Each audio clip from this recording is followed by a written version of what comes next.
Sir, can we start?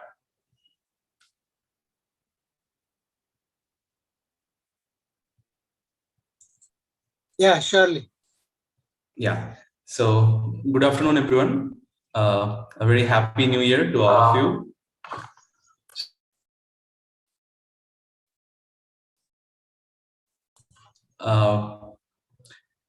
Today, in this new year, we have with us for the first speaker, we have Professor Inder Rana, and he will be speaking on sound of irrational. Yeah, over to you, sir. Okay, thank you. So let me share my screen.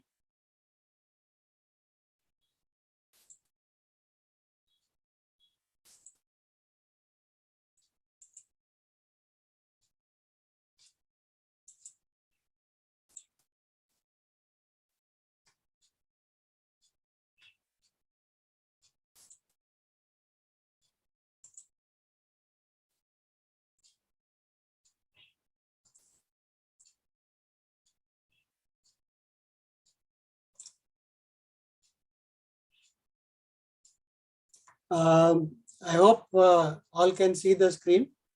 Yes, sir. Okay. So let me welcome to you to the first session of Math Clinic for this year. And let's hope we'll continue with more sessions to come. So just to know the participants who are present in the meeting, I would request you all to go to this site. So let me put the site in the chat box. Just click on that and you will be taken to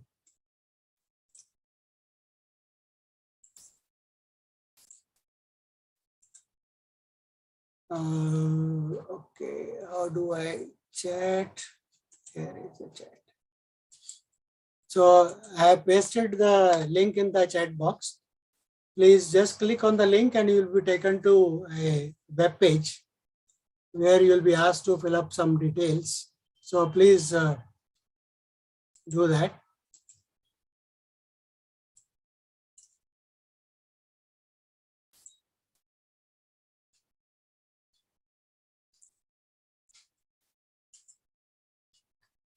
Good. So I'm already seeing responses. Probably you can also see the responses that you are filling in.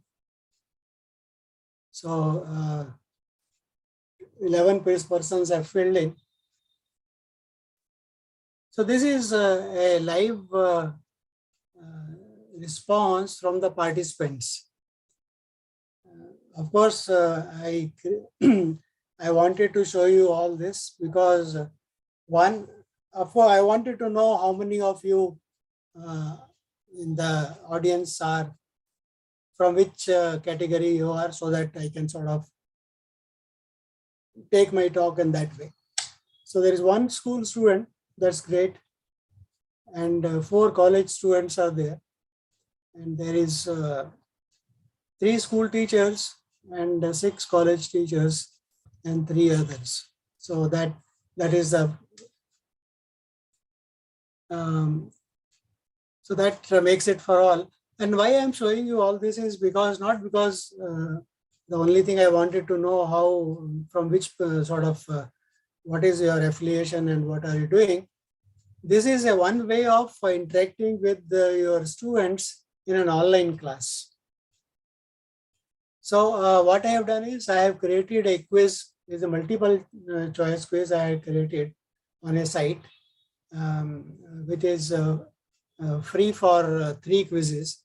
So, and I generated a link there, and that is a link I had pasted to you in your chat box.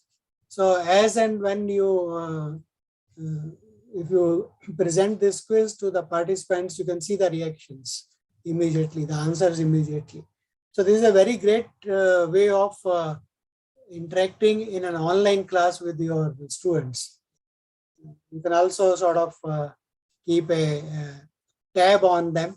And if you give suddenly a quiz, you can make up a quiz online and then submit. That is also possible. Okay. So with that short introduction to a tool called online poll or online quiz, let us go back to our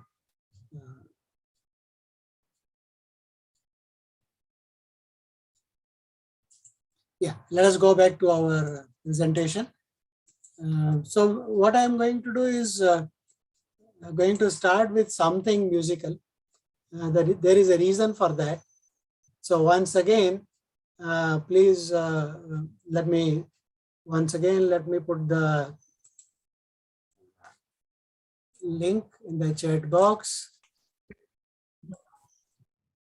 And so here is the second link. So, but before filling your details, please listen to the music clip I am going to play to you. So listen to the music clip I'm going to play, and then fill in your details on that side. Cannot open. Oh God.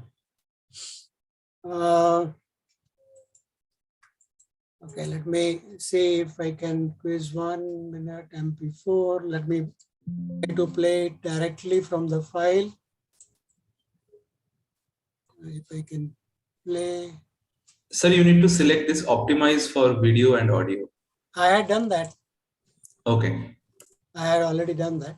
So I'm just seeing my link is not working. So where is that? Yeah, I think it is here. Wait. Hello.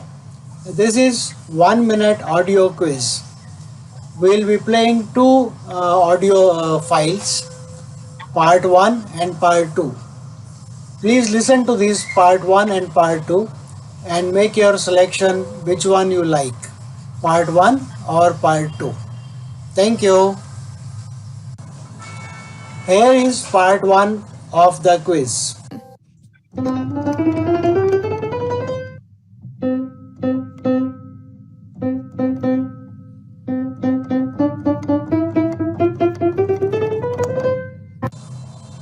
Here is part 2 audio file.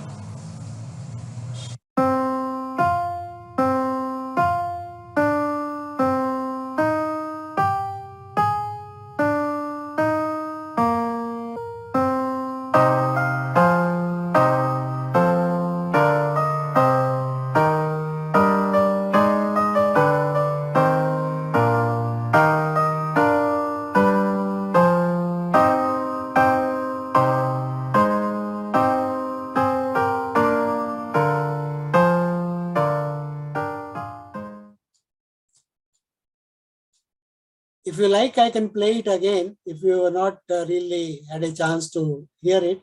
So please try to hear again. And if you want to change your selection or want to make it better. So, hello, this is 1 minute audio quiz. We'll be playing 2 audio files, part 1 and part 2. Please listen to this part 1 and part 2 and make your selection which one you like, part 1 or part 2. Thank you. Here is part 1 of the quiz.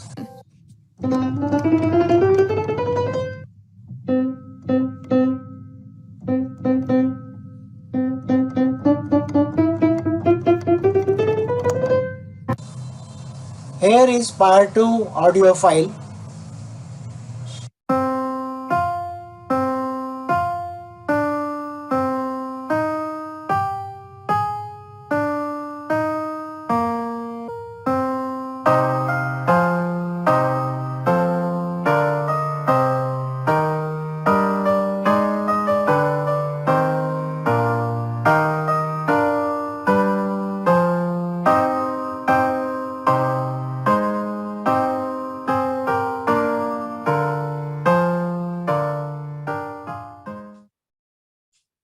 Great. So please keep your selection with you.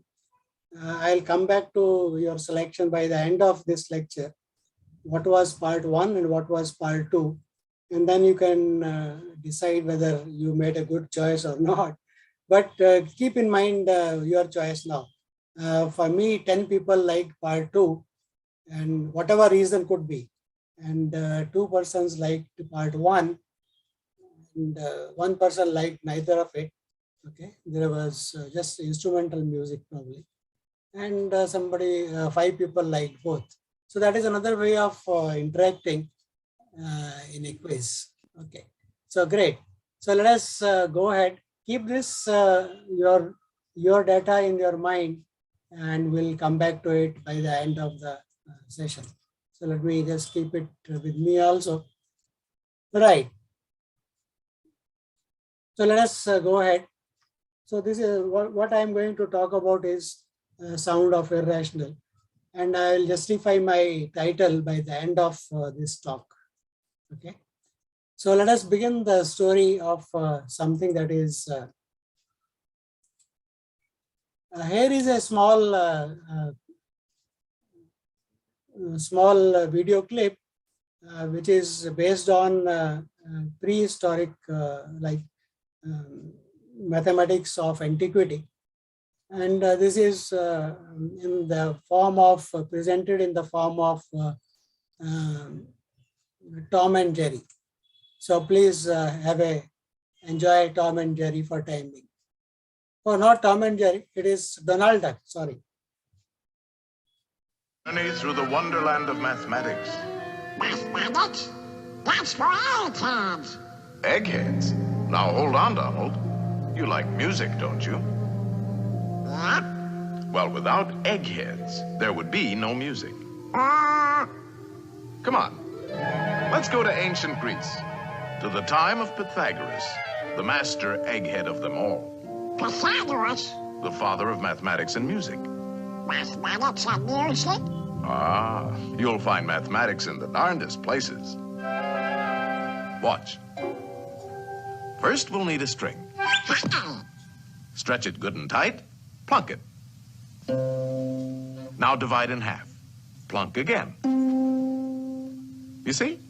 It's the same tone, 1 octave higher. Now divide the next section. And the next. Pythagoras discovered the octave had a ratio of 2 to 1. With simple fractions, he got this.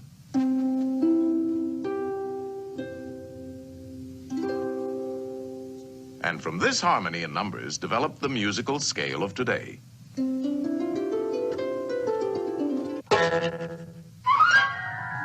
By golly, you do find mathematics in the darndest places. You can imagine how excited Pythagoras was when he shared his findings with his pals, a fraternity of eggheads, known as the Pythagoreans. They used to meet in secret to discuss their mathematical discoveries. Only members were allowed to attend. They had a secret emblem, the pentagram.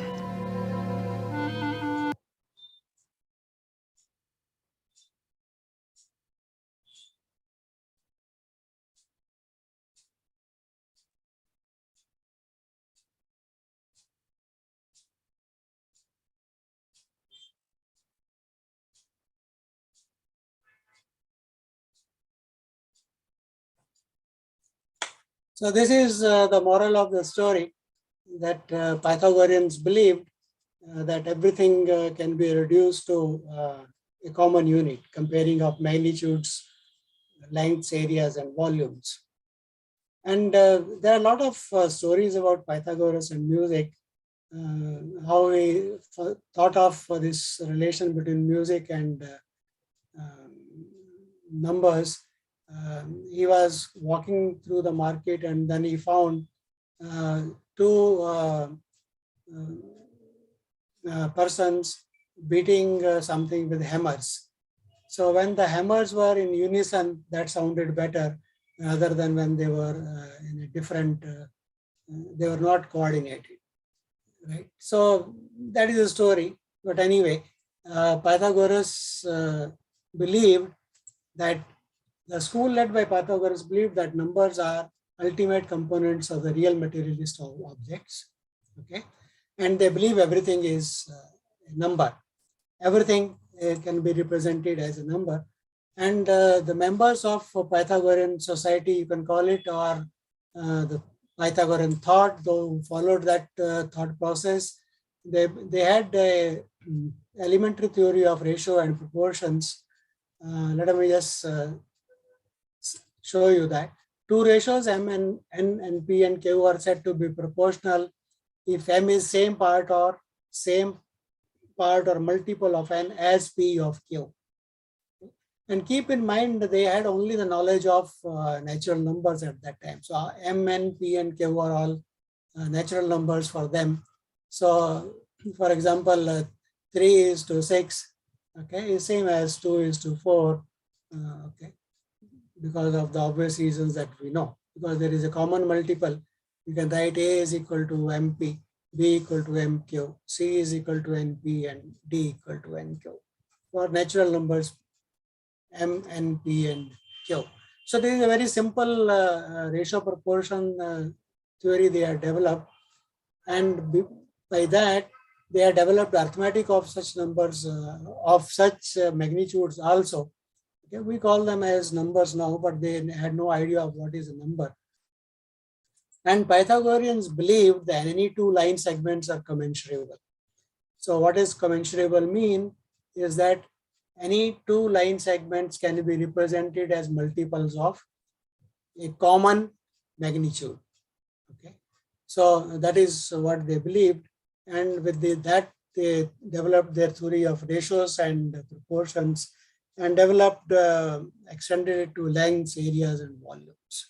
So everything went very well till somebody by the name of Hippasus of Mentapontum, around 530 BC before Christ to 450 before Christ, a member of that Pythagorean school discovered the incommensurable magnitudes. He found that there is something wrong with our assumption that any two lengths are multiples of each other. I will come to this argument. Aristotle, after that, Aristotle gave a semi-geometric proof of this fact that such a thing is true. There are magnitudes which are not commensurable. And this was about 200 years after Pythagoras. That is the first known written probably thing known. Okay. So let us try to understand what it means. Let us try to understand it algebraically now in our modern language. That there is no fraction x equal to p by q, say that p by q square is equal to 2. Okay.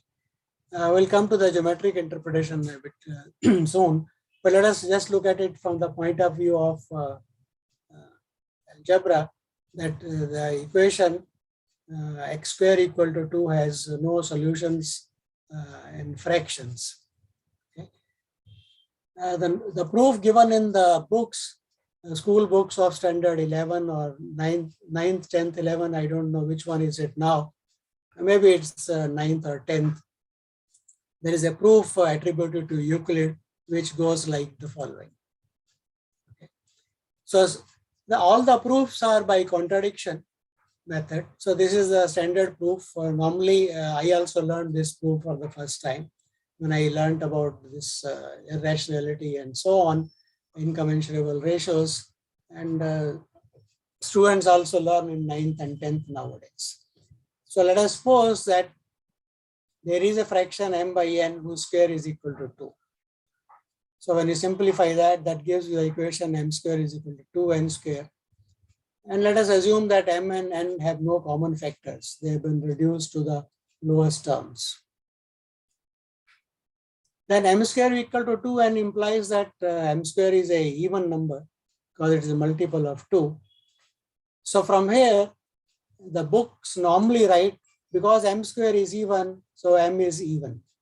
So this is without any proof. Normally, the books had this thing. So after a long discussions with the NCERT book writers, they have included now a statement to support this by adding in that every number can be written as a product of primes. So fundamental theorem of arithmetic they have included. Okay. Right. But anyway, so this says m is even. So put the value of m in this equation. So we got 4 m square is equal to 2n square. So when you simplify that, you get 2k square equal to n square. That means n square is even, and that means n is even by the same argument. So n 2 is a common factor of both, but we had assumed that m and n were no common factors. So far, so good. Modulo this. Actually, one can prove it without fundamental theorem of arithmetic. One can, again by contradiction, that if m is odd, then its square is also odd. So by that one can conclude this statement. So that is okay. No problem with that. Let me give you a variation of this proof. So there is no fraction whose square is equal to 2, proof number 2. Again, the proof is by contradiction. So let us assume that m by n square is equal to 2. So m square is equal to 2n. Now, look at the prime decomposition of left-hand side and the prime decomposition of right-hand side. And count the number of primes that occur on both sides. In the prime decomposition of m square, if m has k primes in its prime factorization and n has got r primes, then m square, because each prime will be doubled, so m square will have odd number of primes in its factorization. Right? Prime factorization of m square will be a product of, m square will be a product of even number of primes, whereas 2n square will be a product of odd number of primes because n square will be of even and 2 is already there. So odd. So that is the contradiction. So counting the number of primes on both sides gives you a contradiction. Okay. Right. But again, you are assuming every number is a product of primes. So that is being assumed. So that is not possible. So that is a variation of the Euclid's proof. Okay. Let us look at another proof of this, another variation of the same proof. Okay.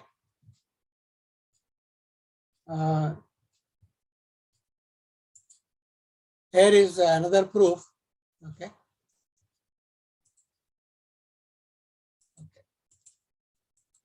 So it says once again, let us say m square is equal to 2n square. Okay. And now once again, let us write the prime decomposition of both sides. So m has got prime decomposition as p1, p2, pk, and n has got prime decomposition as k1, k2, kr. Now there is a possibility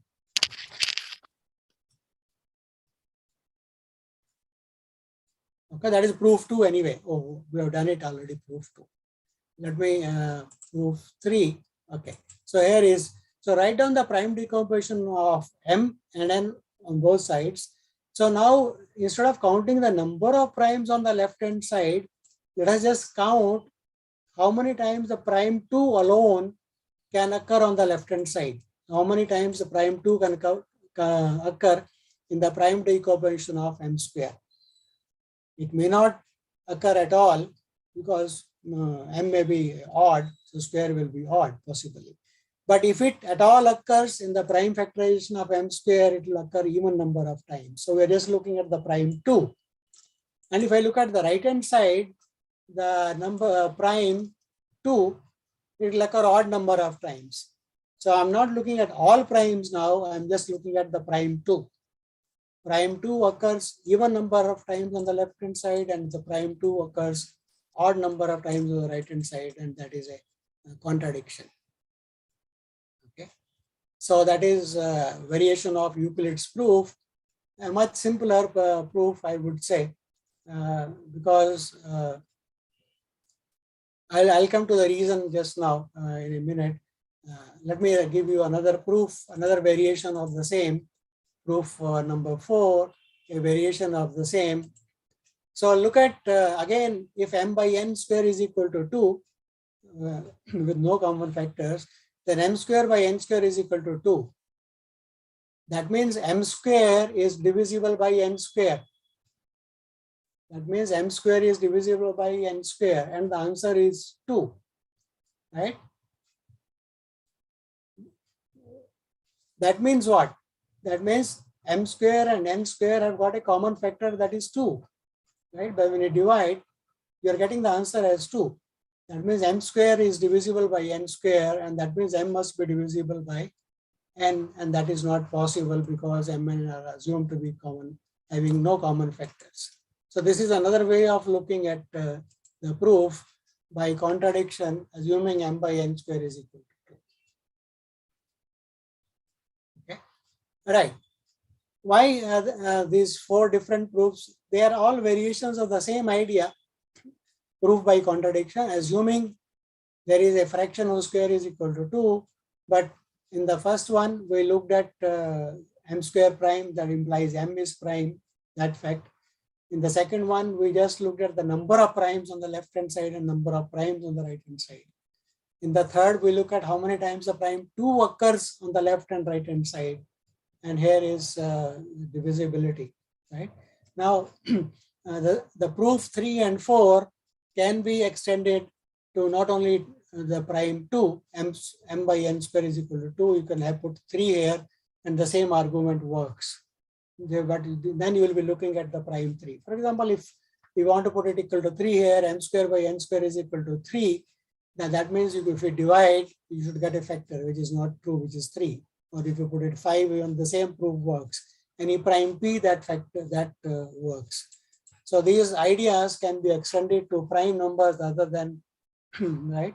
If p is a prime number other than, then there is no fraction whose square is equal to that p, instead of 2, 3, 5, 7, and so on. Right? And if it is not a perfect square, still the same idea works, and so on. So these are the advantages of the different proofs and how they can carry on. By the way, if anybody wants to ask a question, feel free to put it either in the chat box or just if you put it in the chat box, Soumya will be kind enough to say that. Yeah. Right. You can also raise hand if you have some questions. Yeah, I don't mind people asking questions in between. So please feel free to ask a question if you want to ask a question. Okay. All right. All right. Okay. So let us go over to some more ideas. Okay. So these are variations, algebraic way of looking at incommensurability of 2 lengths with that they are not commensurable with unit as 2. Now here is a geometric proof. There is no algebra involved in it. And let me go through this proof. It is quite interesting and it's pure geometry proof. So let us consider a unit square ABCD. ABCD is a square, okay? And let us assume that the DC and CA were commensurable, DC and the CA. Basically the side and the hypotenuse, let us assume these 2 lengths are commensurable. And if they are commensurable, then there is a segment D, okay? There is a segment of length D, which can be a common unit of measurement, such that DC and CA both are common multiples of D, right? That is what commensurability means. And keep in mind, this D is a natural number. So this D is a natural number. Now, using your compass, cut length AF equal to AD. So from here, cut AF, which is equal to AD. So the length AF is equal to AD. So this is the part of the diagonal you're cutting. You're locating a point F such that AF is equal to AD. And from F, draw a perpendicular on the diagonal and let it meet the side DC at the point E. So let it meet the E. Now the observation is that the triangle CDA, the big triangle CDA, and the smaller triangle CFEF, they are congruent because they are right angle triangles. Okay, both are right angle triangles. Okay, and this angle is common. Okay. So sorry, I said congruent. They are not congruent. They are similar. Sorry, I stand corrected. What I want to say is that the bigger triangle CDA and CEF, obviously they can't be congruent. They are actually similar. They are equiangular. That is easy to see because both angle D is a 90 degree and this angle F is 90 degrees. Okay. And this angle is common, so third angle has to be equal by the property that sum of angles of a triangle is 180 degrees. Okay, so these two triangles, the big one, big right angle triangle, and the small right angle triangles are similar. Okay, so since AF is equal to AD, so by similarity, we should have that EF is equal to EC. And if that is equal to EC, then what is CF? CF is CA minus AF. Okay.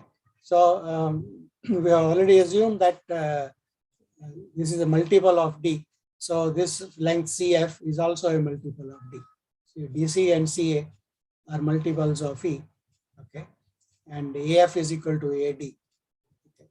So these are also multiples of D. So we have gotten up to here by just.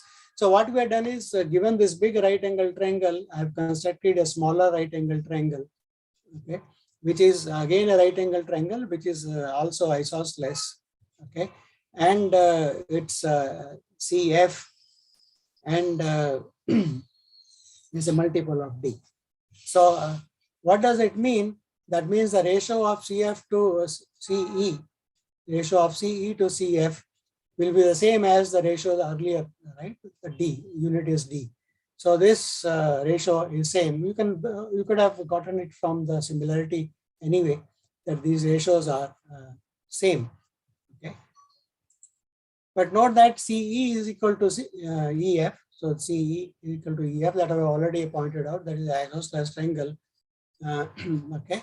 So and the EF is equal to EF is equal to DE because this is the chord, and you can think of this as the from the point E, two tangents are being drawn to the same circle. So that's DE. So right. So DE is equal to CF. So this is actually the midpoint, and they're all both multiples of D. So what we have gotten is that CF and CE, CF and CE, both are multiples of D, that unit of commensurability. Okay, so that means so once these are multiples of D, then there is nothing much to do, because what we have done is, given the big triangle where the side and the hypotenuse were commensurable with a common unit as D, we have gotten a smaller triangle with the same ratio, okay, with the same commensurability, that the height and the hypotenuse are in the ratio of D. So once that is achieved, we can continue this process. Now we can take this triangle, we can imagine this as a sphere, and the same construction we can carry over on this by drawing, okay. So if we continue this process, what we will get? So we'll get this. We'll get in this triangle. See, we'll in this right angle triangle, we'll take a arc and get the point E, point H, and then get the right smaller triangle. So that smaller triangle, the ratio of the height to the hypotenuse will be same. So what we are doing is we can make that right angle triangle smaller and smaller such that they share the common measure D. So if we keep on repeating this, what will happen? We'll get a square whose side is less than D. Okay, will be an integral, contradicting the fact that it is an integral multiple of D, and we'll get a square whose side is less than D. So that is not possible, right? That is a contradiction. So basic idea is given a square, actually square is not really important. You can take this right angle triangle alone and then form a smaller right angle triangle with the ratio of the side and the hypotenuse being same, unit D, which is an integral multiple, and it cannot be less than 1, right? As the Pythagorean school had. Okay, the numbers were only up to 1. Okay, there was no something less than 1. Okay, so this gives a contradiction. So this is a pure geometric proof that this is our assumption that the height, the side and the hypotenuse are commensurable is not possible. Okay.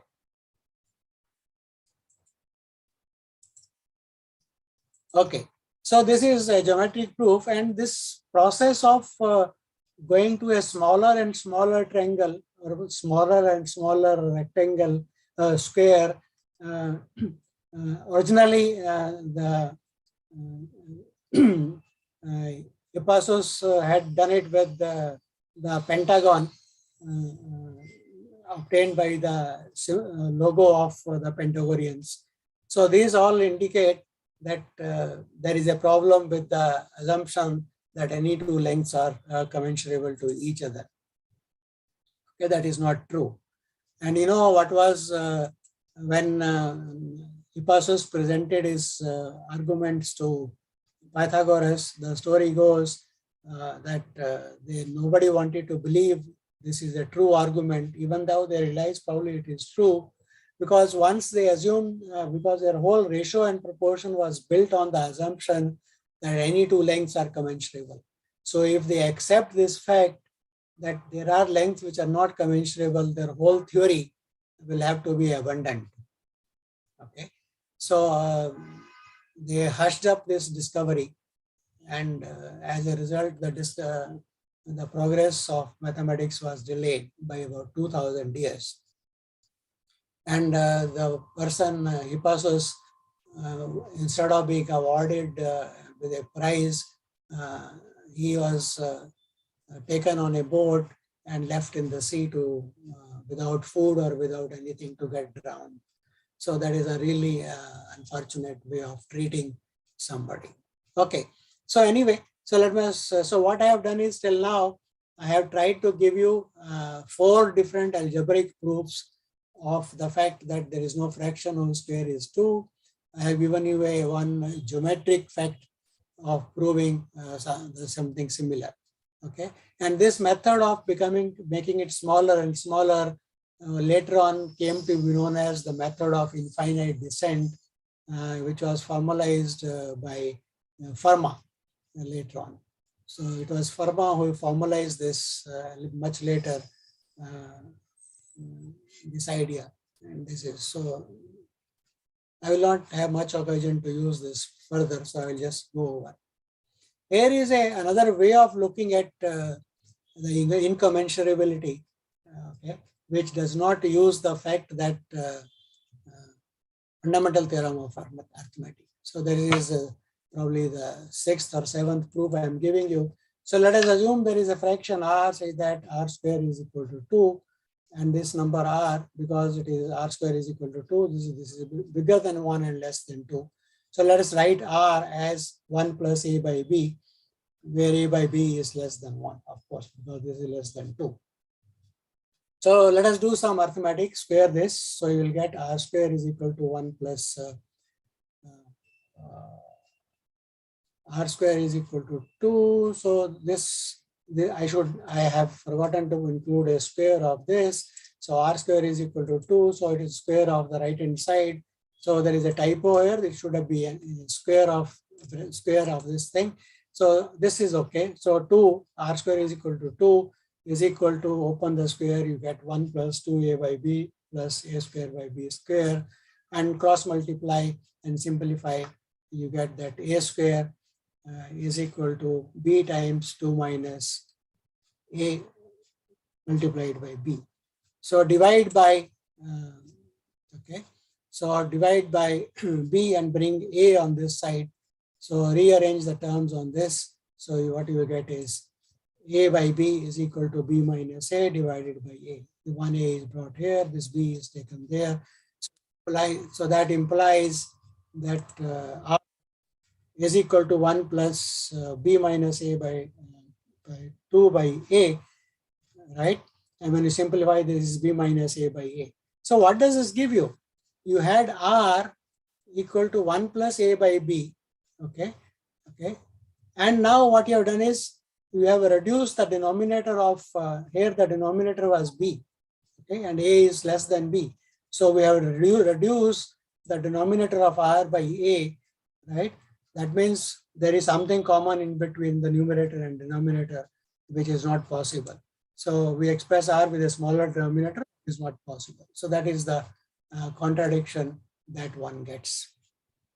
So this is a simple algebraic proof which does not require fundamental theorem of arithmetic, okay, and can be included in a textbook, okay.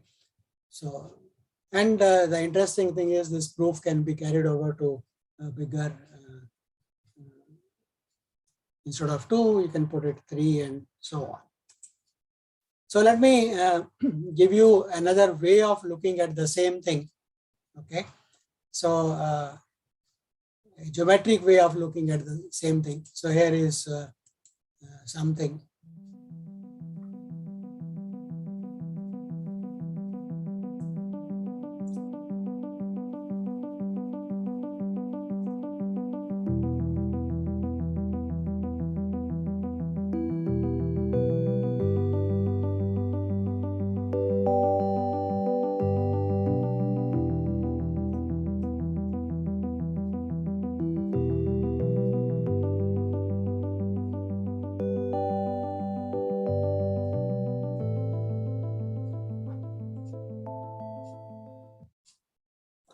So here is a proof without words, okay. The same idea that we have just now looked algebraically, it can be done geometrically, okay. So it's a very simple thing. So let me play the video again if it was too fast for you. So basically what we are saying is, assume square root 2, we call it square root 2 now, one can write 2 is equal to a plus b whole square, okay. If that is the case, then bring in the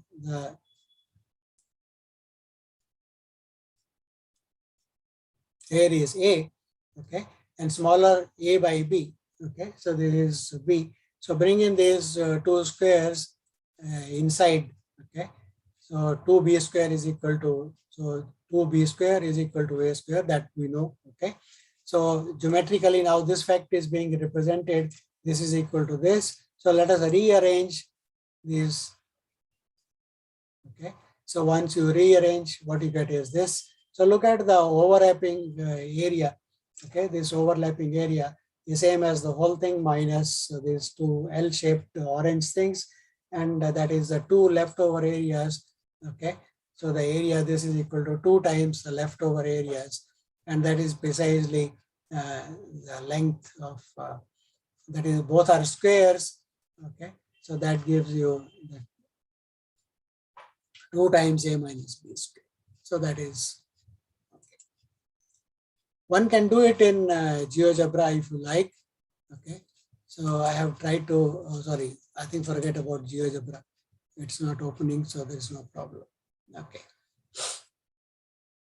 So let us go over slightly. So I have tried to give you many different proofs of the fact that square. This argument can be carried over to r square equal to 3, 5, or anything like n into n plus 1 by 2. The same idea will work. One has to just modify arguments very slightly. So from incommensurable to irrational, the term irrational was taken up by Michael Stifel in 1544. So these things or these numbers or these whatever you want to call them, incommensurable quantities came to be known as irrational numbers. So, so understanding of the incommensurable numbers came from the scholars of Islam. So these incommensurable lengths were being used by people in India and Arab world for religious reasons, and from there it traveled to Europe and back. Okay. So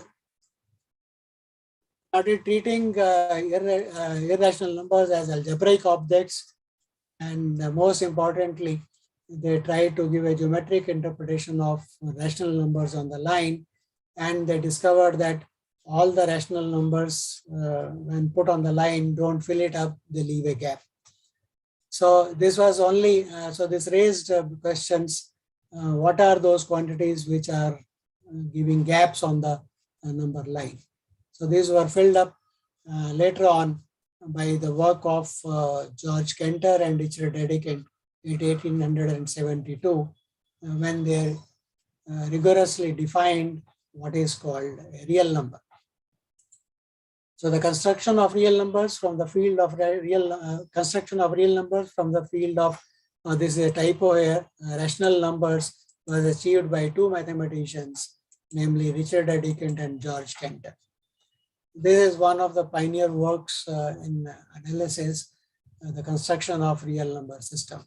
And the most important contribution or most important part of the construction system is that they gave it as a real, a complete ordered field, okay? And the completeness property of the ordered field can be described in many ways.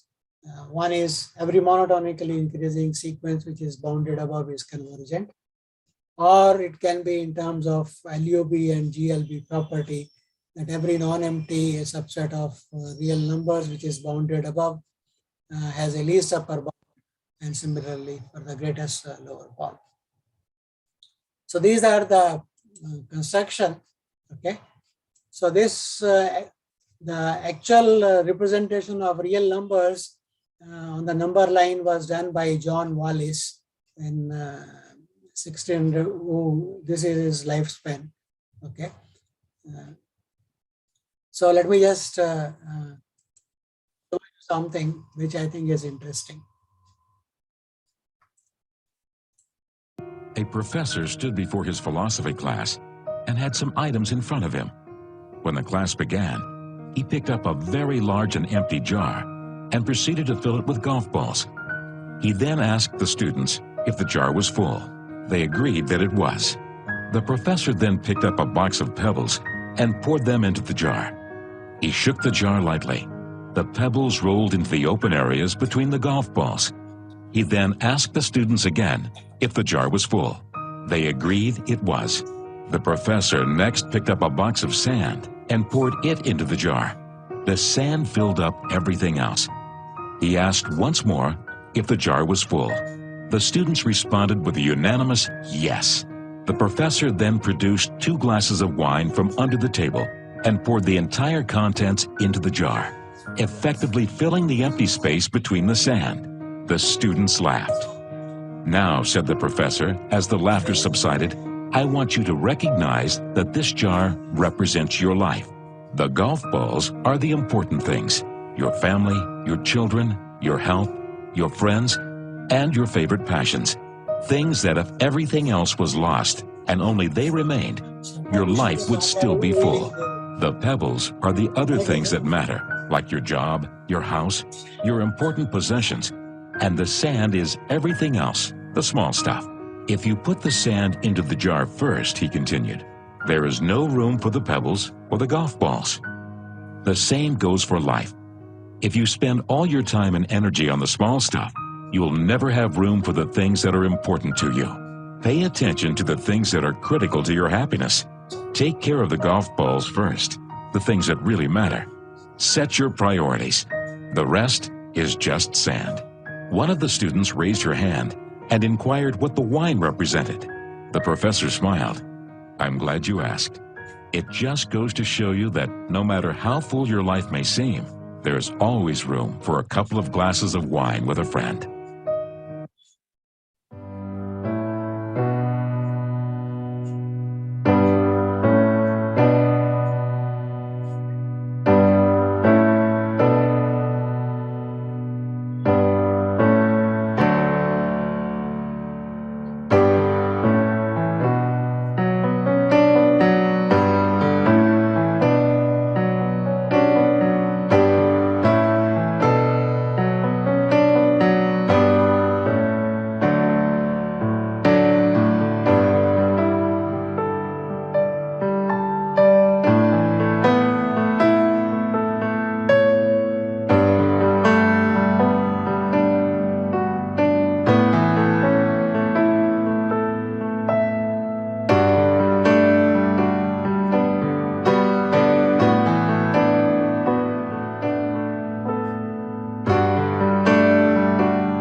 So that is the way of looking at real numbers, okay, filling the gaps. The real numbers, the important property is the property of completeness property.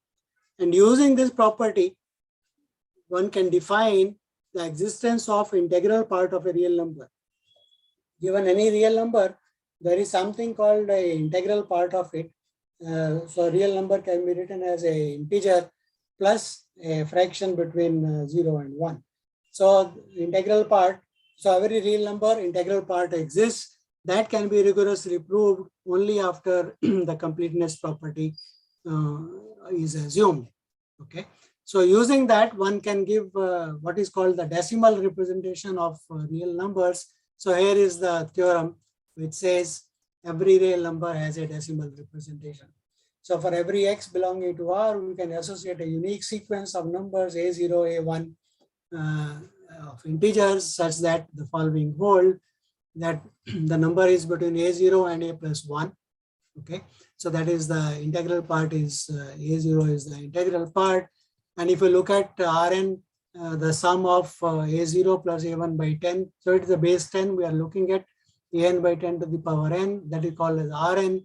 And the sequence Rn is a sequence of rational numbers because AIs are all numbers between 1 and 9. Okay, and integers between 1 and 9, and these are powers of 10. So these are all rational numbers. So all these converge to x. So this is another way of looking at the rationals are dense in the real line. Okay. Okay. That is not the main aim for me here. The aim is that once that is done, you can write x as a dot. A is the integral part, a1. So Rn is a sequence converging to x. That means x can be written as summation of that series, or in short, it is written as the decimal representation like this.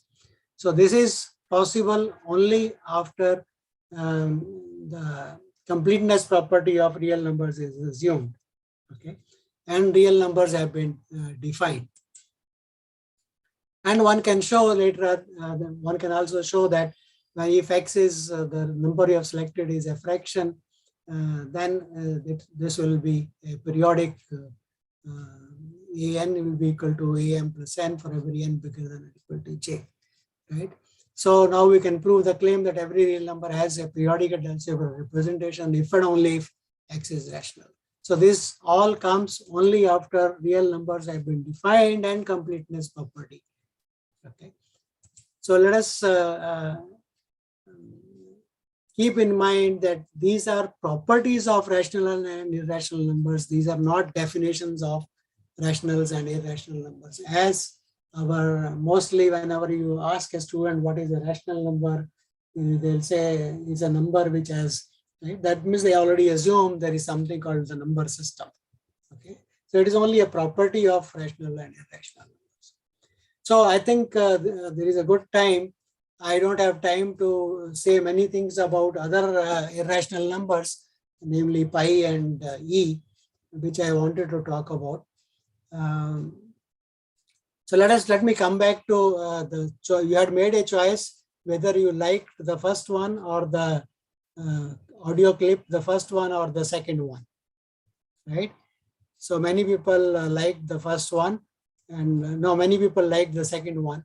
The second one actually represents the decimal represent. What we are doing is the decimal representation of a number, the dot A1, A2, A3, and so on. These are between 1 and 9. So they are taken as notes for a musical instrument and played. So when you play a rational number and you play an irrational number, different sounds will be coming. So when you play a rational number, after some stage, if you keep on playing, it will be periodic. Some notes will be played, and after that, again, it will start from the beginning and it will be periodic. Notes will be played. While for a irrational number, if you use the decimal representation and give notes according to that, then it will never repeat or never terminate. Okay? It's not non-periodic, non-terminating. So here is for something to enjoy.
this is what I said in the beginning, the sound of irrational.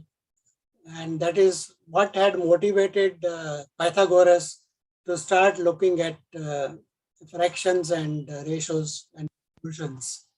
So I think it's time to probably me saying anything more. I had many things more. I wanted to talk about the number pi, which is again an irrational number.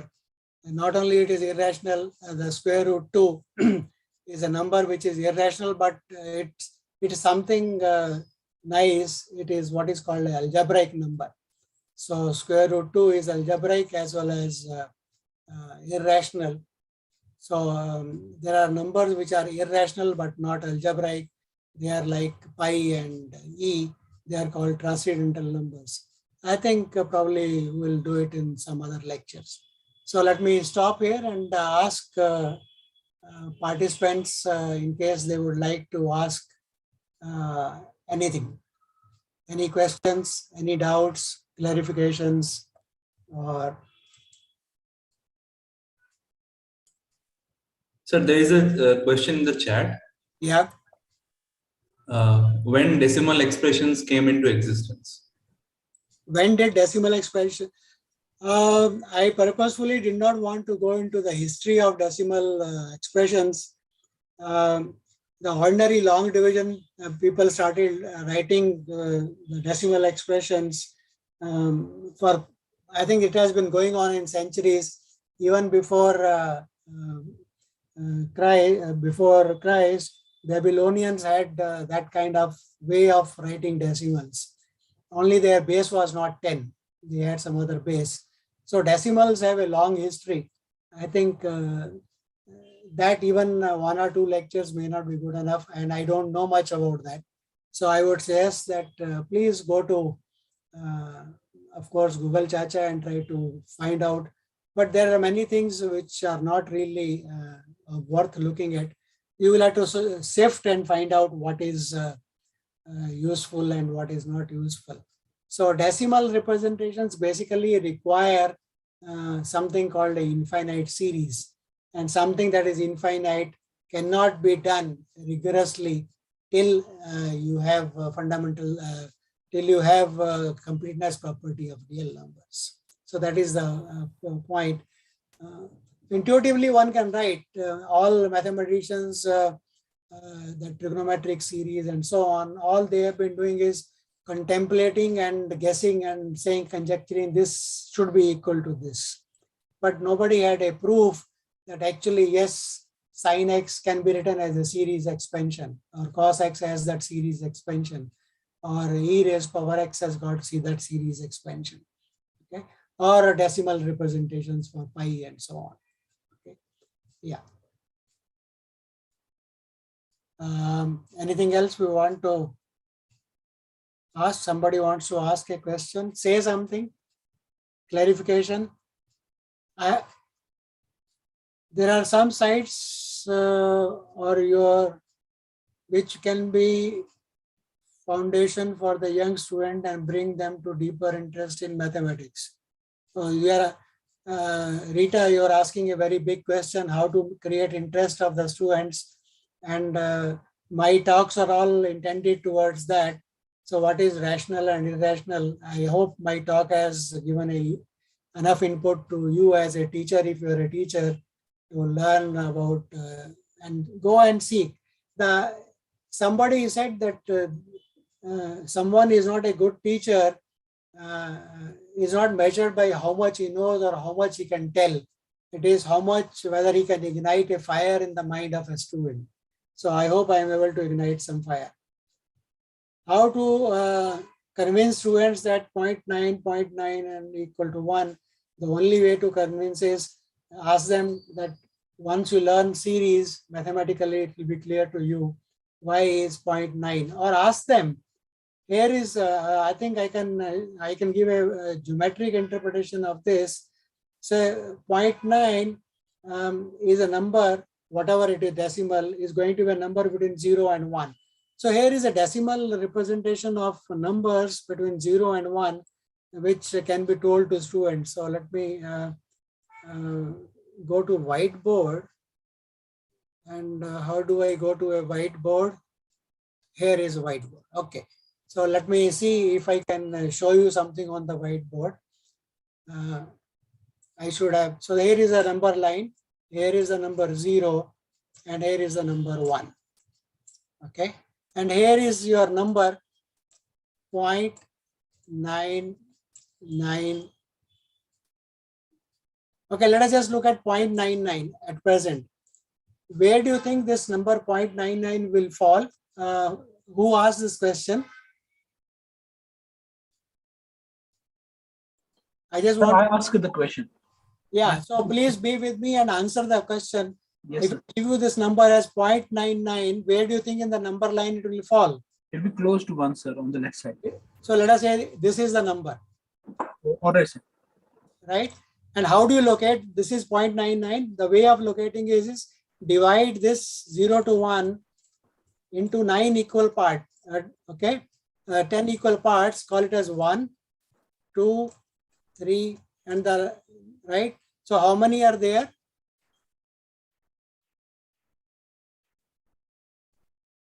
Ten parts, sir, if you divide it into 10 parts. So these are the remainders that come when you divide by 9, right?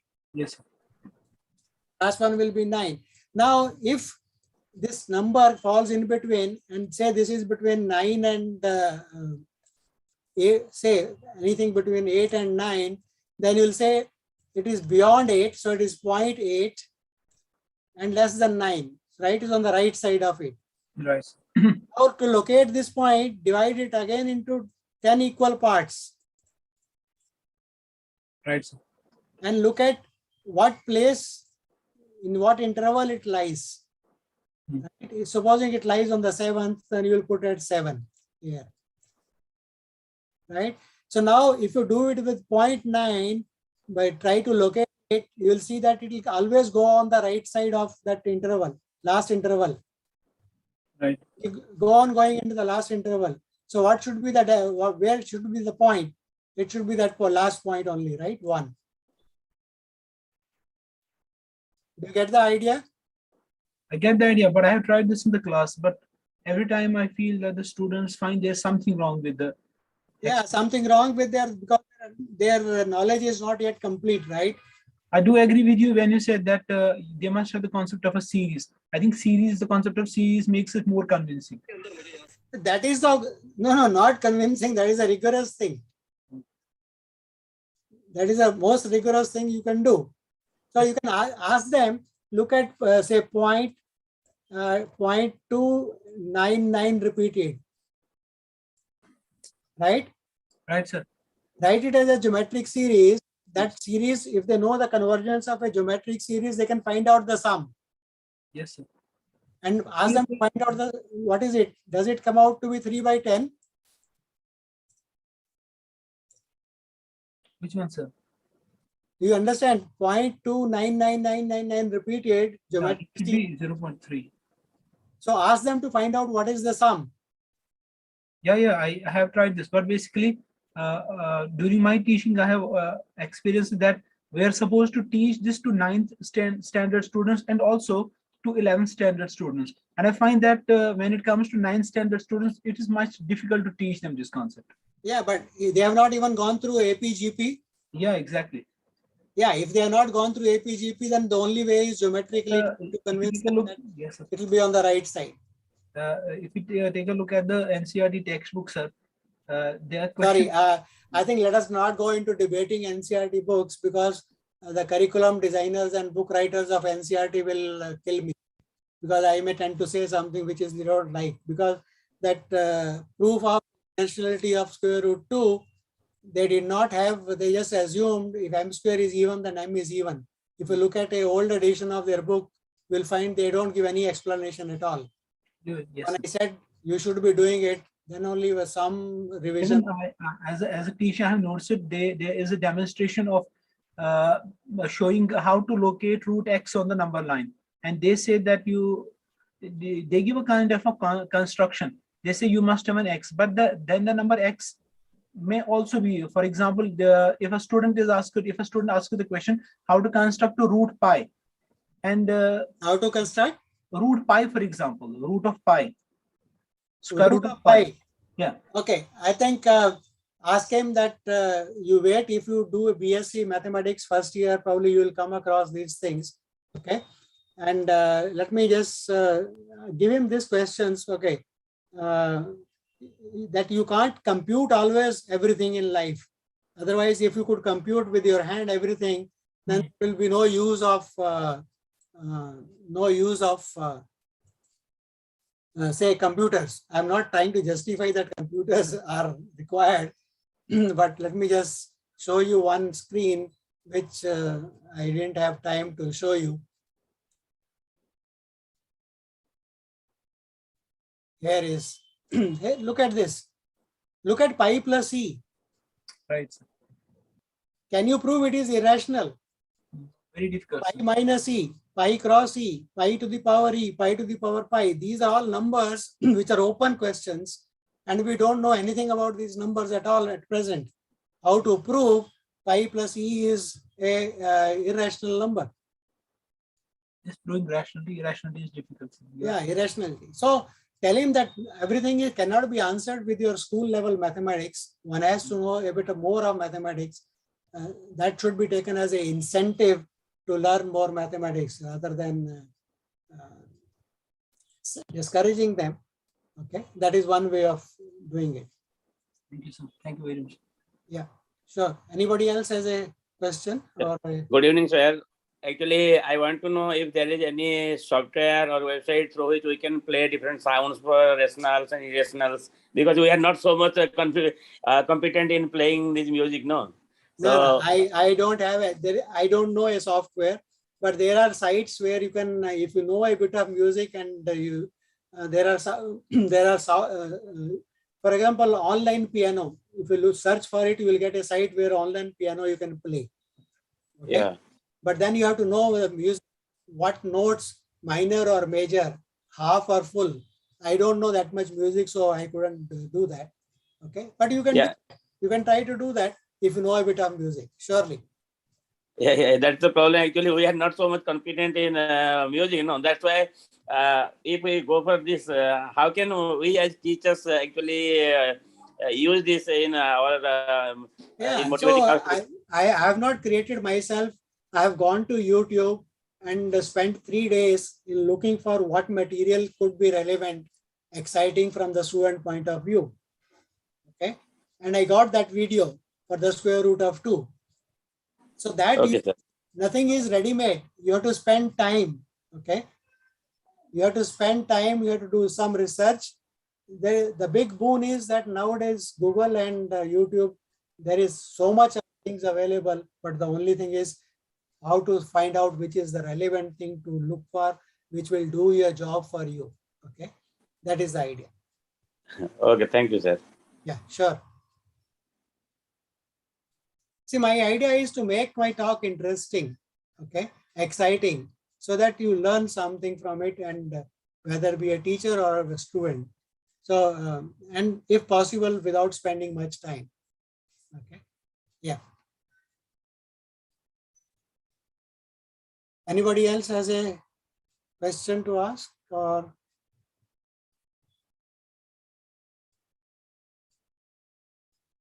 Okay, so probably I think Soumya, I think time to wind up. Yeah, thank you, sir, for the very nice. You want to ask everybody, Soumya, you want to ask everybody to put on their my video and take a snapshot first, like. Oh, yeah, please. If everybody can switch on their cameras. Yeah, hi. Whosoever are present, they are the lucky ones who will be recorded with photographs.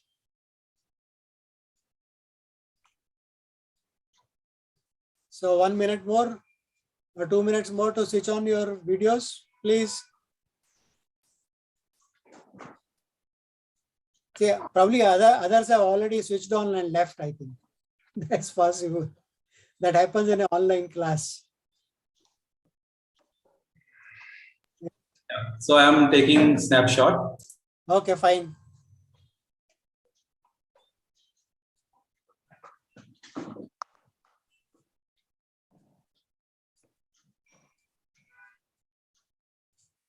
Once you have taken it, say okay, so that we can stop moving. Yeah. Okay. Thank you, everyone. Hope you all enjoyed. Take care and come for the next session as and when we announce it. Take care. Bye.